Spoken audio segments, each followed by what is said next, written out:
Good morning, नमस्कार। कैसे आप सब student? This is video for number system. ये वीडियो हम बना रहे हैं नंबर सिस्टम को जानने के लिए।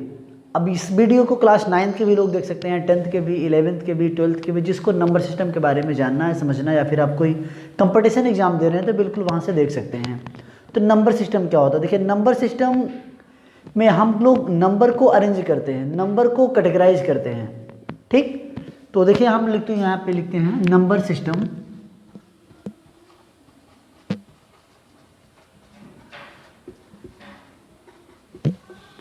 नंबर सिस्टम को कैटेगराइज करेंगे, जैसे natural number, whole number, odd number, even number, prime number, co prime number, ठीक, कंपोजिट नंबर।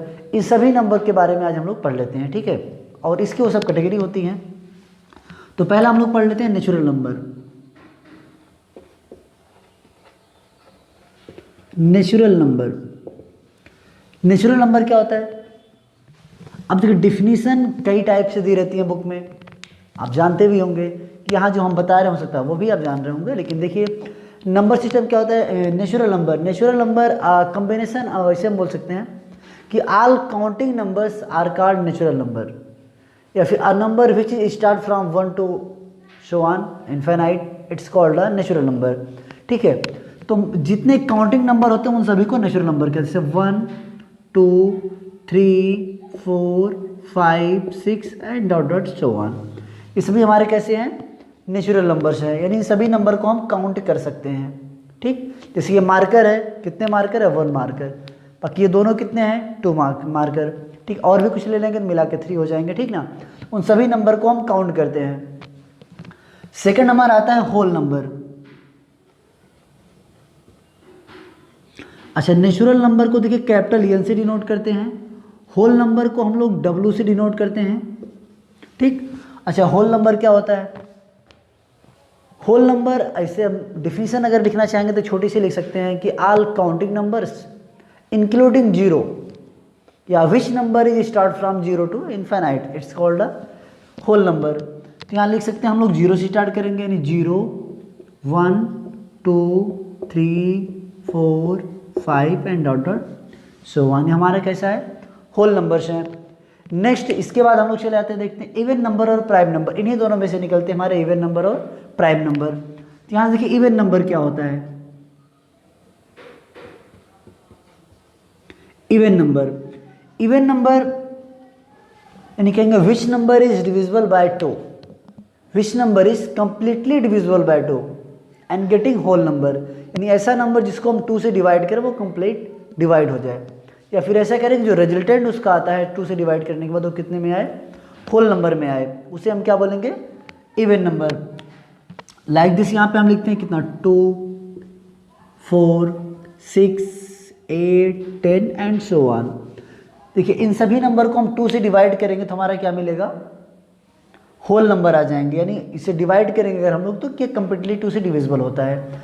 अच्छा, जीरो के लिए सस्पेंस होता है बार बार, तो यहाँ हम लोग जीरो भी लिख सकते हैं। ठीक है, हम लोग यहाँ पे जीरो भी लिख सकते हैं, बिकॉज जीरो को अगर 2 से डिवाइड करेंगे तो भी हो गेटिंग ऑफ होल नंबर देगा। बात समझ में आ रही है? चलिए नेक्स्ट, इसके बाद हम लोग लेते हैं ऑड नंबर। ऑड नंबर क्या होता है? ऑड नंबर यानी कहेंगे which number is not divisible by 2, यानी ऐसे नंबर जो 2 से डिविजिबल नहीं होते हैं। ठीक है, या कैसे बोले कि 2 से कंप्लीटली डिविजिबल नहीं होते हैं। समझ में आ रही बात? Which number is not completely divisible by 2, it's called a whole number, odd number. तो नंबर जैसे कौन सा होता है? 1 3 5 7 9 11 एंड सो ऑन। नेक्स्ट, एक और होता है कौन सा? Prime number.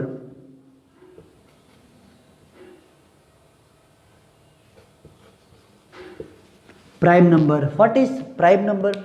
अब प्राइम नंबर देखिए क्या होता है, विच number is not divisible by any number but more than 1। ठीक, यानी ऐसे नंबर जो 2 से या किसी भी नंबर से डिवाइड नहीं होते हैं, वो खुद से डिवाइड होंगे या फिर 1 से डिवाइड होंगे। समझ में आ रही बात? बट मोर देन 1, लेकिन वो 1 से बड़े होने चाहिए। डिफिनेशन में अक्सर लिखी रहती है बट मोर देन 1, हम ध्यान नहीं देते हैं। ठीक है, तो हम लिखेंगे क्या, विच number is can not divisible by any number but more than 1, या एक number is divisible by itself and 1, या ऐसे भी कह सकते हैं कि ऐसा नंबर जिसके 2 प्राइम फैक्टर होते हैं, यानी एक वो नंबर खुद होगा और एक 1 होगा। बात समझ में आ रही है? जैसे 2,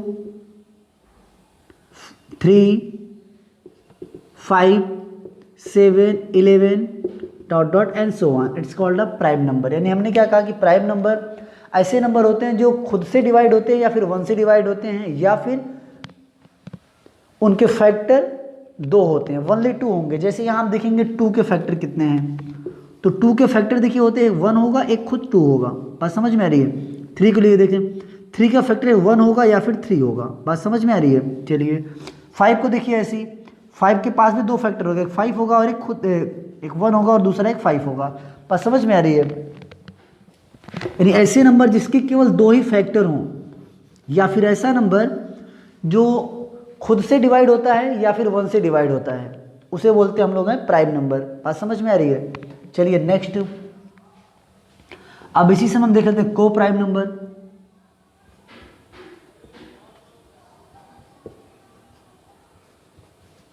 को प्राइम नंबर क्या होता है? यानी ऐसे 2 नंबर जिनका हाईएस्ट कॉमन फैक्टर, ऐसे 2 नंबर जिनका हाईएस्ट कॉमन फैक्टर हमारा कितना आएगा, 1 आए, उसे बोलते हैं हम लोग को प्राइम नंबर या को प्राइम फैक्टर, को प्राइम नंबर। ठीक ना? जैसे यहाँ पे देखिए हम लोग यहाँ लिख सकते हैं 2, 3। ठीक, नेक्स्ट आप लिख सकते हो 5 एंड 3, हाँ बिल्कुल लिख सकते हैं 5, 3, 7, 11। बात समझ में आ रही है? ऐसे 2 नंबर का पेयर जिनका हाईएस्ट कॉमन फैक्टर कितना है, 1 है। जैसे देखिए यहाँ 2 के पास एक 1 है, एक खुद 2 है, 3 के पास 1 है और दूसरा 3 है, यानी 1 इसमें भी 1 इसमें मिला, हाईएस्ट कॉमन फैक्टर दोनों का कितना मिल गया, 1। इट्स कॉल्ड अ को प्राइम नंबर।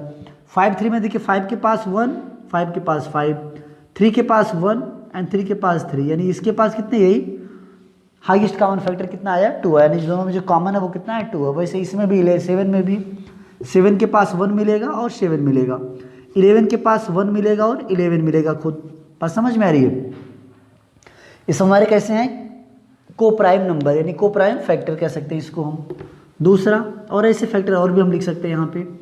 दूसरा एक और होता है composite number. Composite number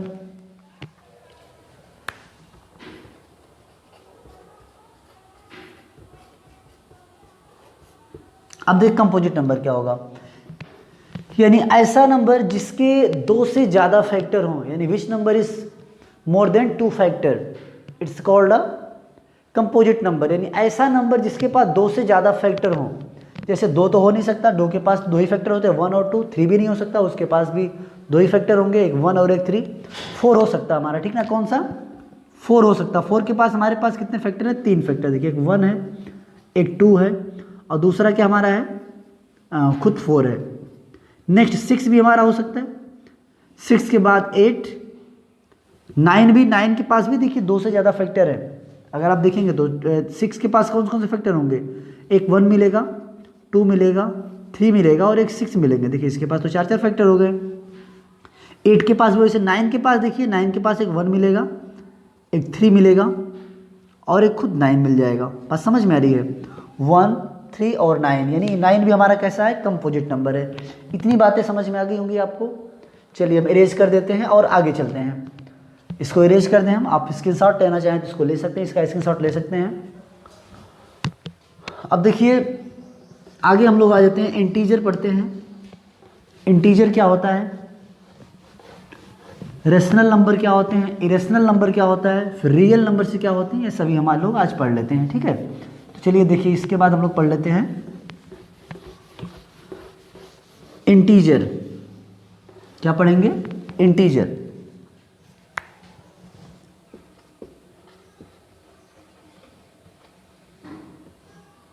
integer देखो आई से डिनोट करते हैं या फिर जेड से डिनोट करेंगे। ठीक है, यानी इंटीजर क्या होगा, इंटीजर कहेंगे a combination of all negative numbers and whole number, यानी होल नंबर और नेगेटिव नंबर का जो हमारा कॉम्बिनेशन होता है उसी को हम बोलेंगे इंटीजर।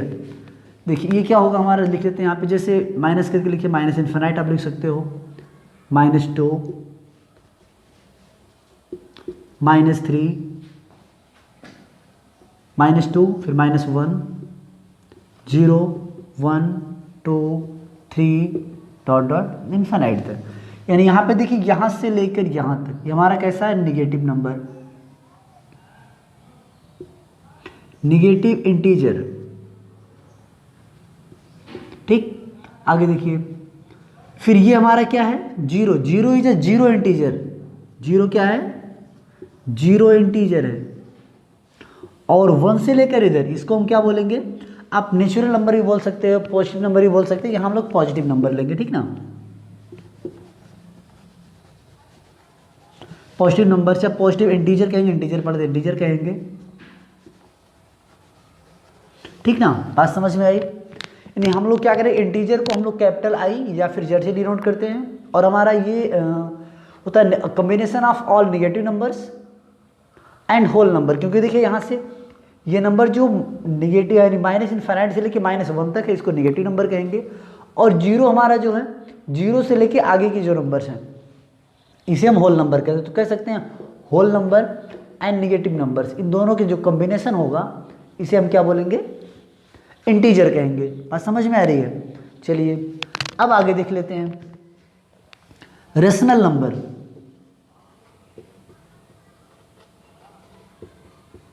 चलिए रेशनल नंबर को हम लोग बेसिकली कैपिटल क्यू से डिनोट करते हैं। अच्छा, रेशनल नंबर क्या होता है, यानी a number we write in the form of P upon Q, यानी जिस नंबर को हम पी अपान क्यू के फॉर्मेट में लिखें लेकिन क्यू जीरो के इक्वल नहीं होना चाहिए, it's called a rational number. ठीक है, अब ये नंबर पॉजिटिव भी हो सकते हैं, नेगेटिव भी हो सकते हैं, जीरो भी हो सकता है। जिससे इसको हम लिख लेंगे 1/2 कामा -1/2, 3/5 माइनस में करके लिख सकते हो 8/11। ठीक है, अच्छा कोई नंबर है 5 भी लिख सकते हो, क्योंकि देखो 5 को पी अपान क्यू के फॉरवर्ड में हम लिख सकते हैं, इसे 5 अपान कितना 1 कर सकते हैं हम लोग। चलिए 4 भी हो सकता है हमारा, और जीरो भी लिख सकते हैं, क्योंकि जीरो को 0/1 हम लोग लिख सकते हैं। समझ में आ रही बात। ठीक है, जीरो भी हमारा कैसा है, रेशनल नंबर है। बात समझ में आ रही है। चलिए अब देखिए कोई भी नंबर जीरो को 0/1, 0/2, 0/3 लिख लेते हैं। क्लास 9th या 10th में पहला ही क्वेश्चन है, is zero is a rational number, if yes verify your answer. यानी आप अगर है तो ठीक है, तो बताइए, वेरीफाई भी करिए कैसे है, ठीक ना। चलिए नेक्स्ट, इसके बाद हम लोग पढ़ लेते हैं रेशनल नंबर के अलावा इरेशनल नंबर। इरेशनल नंबर क्या होता है, यानी which number we can not write in the form of P upon Q, यानी जिस नंबर को हम लोग पी अपान क्यू के फॉर्मेट में नहीं लिख सकते उन्हें हम क्या बोलेंगे, इरेशनल नंबर। ठीक, देखिए जैसे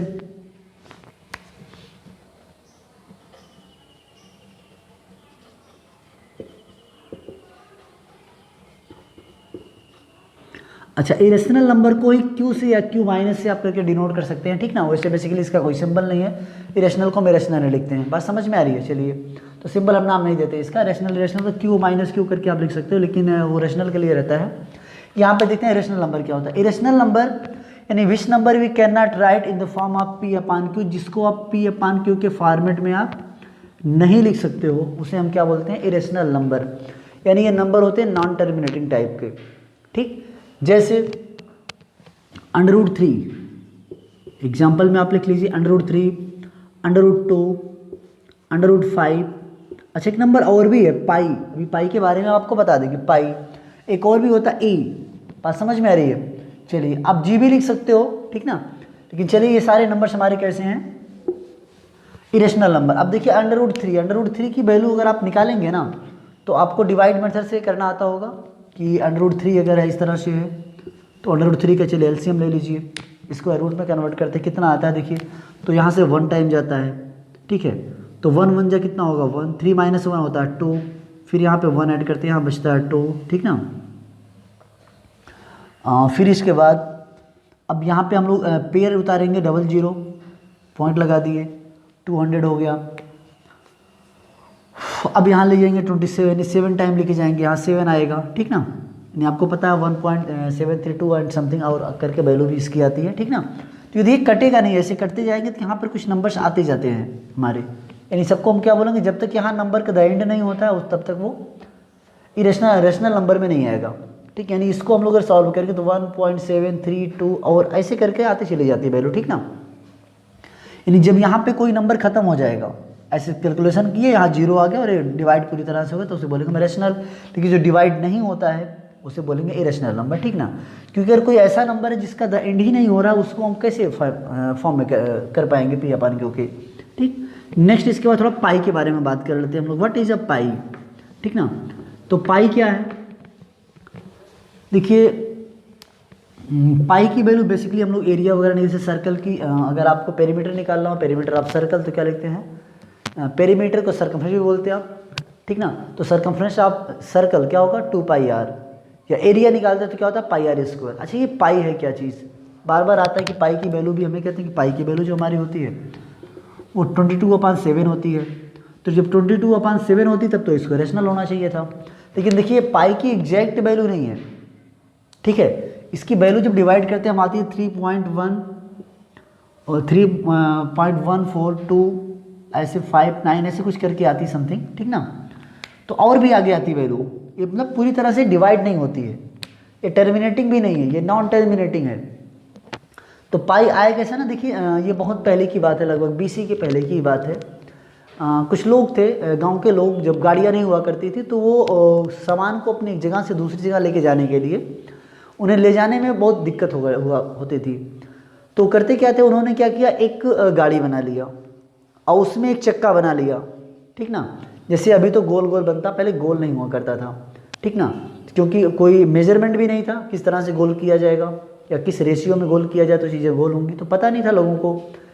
तो वो लोग क्या करते थे, अपना किसी तरह से उबड़ खाबड़ टाइप का, बिल्कुल पूरा गोल नहीं होता था, जैसे यूँ समझिए कि हेक्सागन टाइप का या हेप्टागन टाइप का, ऐसा कुछ करके उनका हुआ करता था। ऐसे कर करके अपना बना लेते थे वो, जैसे भी करके काटते पीटते थे, ठीक ना। ऐसे करके कुछ बनता था, यहाँ व्हील बनती थी, ठीक। अगर आप देखते होंगे अक्सर जो ईंटा उटा पाते लोग हैं वहाँ पर ऐसे कुछ बनी रहती, अब ऐसे बना रहता था, व्हील लेके चलते थे वो, ठीक ना, अपना करके। फिर धीरे धीरे जब उनके दिमाग थोड़ा सा डेवलप किया और चीज़ों को देखे कि ये जितना अब काटना शुरू करो इसको और तो गोल हो जाएगा, ठीक ना। तो उन्होंने ऐसे करना शुरू किया, तो ये एक रेशियो उन्होंने बना लिया। करते करते उनके दिमाग में आया कि हम लोग जब बनाएंगे तो उन्होंने एक रेशियो बना लिया। रेशियो उन्होंने ये बना लिया कि कोई चीज़ गोल तब होगी, ठीक है, यानी कोई भी चीज़ ये गोल तब होगी जब उसकी डायमीटर, यानी डायमीटर है जिसको हम डी कहेंगे, डायमीटर, और इसका जो सरकमफ्रेंस होता है यानी ये पूरा, इनका रेशियो जब 22/7 का हो। मतलब कि अगर इसको हम 7 टुकड़ों में ऐसे डिवाइड कर दें, 1 2 3 4 5 6 7 है, 7 टुकड़ों में डिवाइड कर दें और इनके सरकमफ्रेंस को इतने बड़े बड़े 21 टुकड़ों में हम लोग क्या करें, डिवाइड कर दें। इनकी रेशियो कैसी होनी चाहिए, सर्कल की, यानी सरकमफ्रेंस और इनके डायमीटर की जो 20 की रेशियो है ये लगभग 22/7 होनी चाहिए। सरकमफ्रेंस 22 टाइम होना चाहिए और डायमीटर हमारा 7 टाइम होना चाहिए। यूँ कहो कि जो सरकमफ्रेंस है उसका 22 टुकड़ा और डायमीटर का 7 टुकड़ा, अगर ये रेशियो में रहेगा तो हमारा सर्कल पूरी तरह से कैसा बनेगा, गोल बनेगा, ठीक। अच्छा आपको एक चीज़ पता होगा कि डायमीटर, जो डायमीटर हमारा होता है ये रेडियस का डबल होता है, ठीक। ये आपको पता होगा, डायमीटर हमारा क्या होता है, रेडियस का डबल होता है, ठीक ना। तो चलिए यहाँ पे देखिए फार्मूला में यूज भी करते हैं, तो सरकमफ्रेंस इज इक्वल, डायमीटर की जगह पर लिख देंगे हम लोग कितना, 2r, और 22/7 उन्होंने उसका नाम क्या दिया, पाई। तो आपको पता होगा सरकमफ्रेंस इक्वल कितना होता है, मल्टीप्लाई कर दिए 2 पाई और r, यही होता भी है। समझ में आ रही बात, ये कुछ तो रही बातें हमारी किसकी, पाई के बारे में। अब जो ई एक और भी आता है, ई फॉर एक्सपोनेंशियल, वो भी हमारा होता है इरेशनल नंबर होता है। अभी क्या एक्सपोनेंशियल एक चैप्टर हुआ करता था कुछ समय पहले, जो क्लास 11-12 हम लोग पढ़ते थे यूपी बोर्ड के बुक में। अभी CBSE से भी निकाल दिया, यूपी बोर्ड से भी निकाल दिया है, ICSE वाले बुक में कुछ है।